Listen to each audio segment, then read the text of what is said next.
ఇగో ఇక పట్టుకో ఇక్కడ చూడు.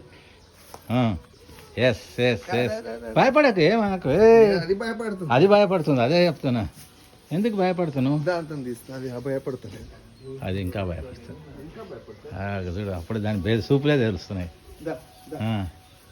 క్యూట్గా క్యూట్ లేగదూడ లేగదూడ ఇవన్నీ లేగదూడలు. మా తమ్ముడు ఇది ఇంకా చిన్నదా? ఏది ఇది చిన్నది, అది కొద్దిగా పెద్దది. ఎస్ ఎస్ ఇక్కడ చూడు ఇక్కడ చూడు. అది అది అది అది అది ఓకే. ఇది కొద్దిగా చిన్నది ఇగో ఇది చూడండి. అవును ఇగో ఇవన్నీ ఈ రెండేమో లేగదూడలు, అవేమో బర్రె దూడలు.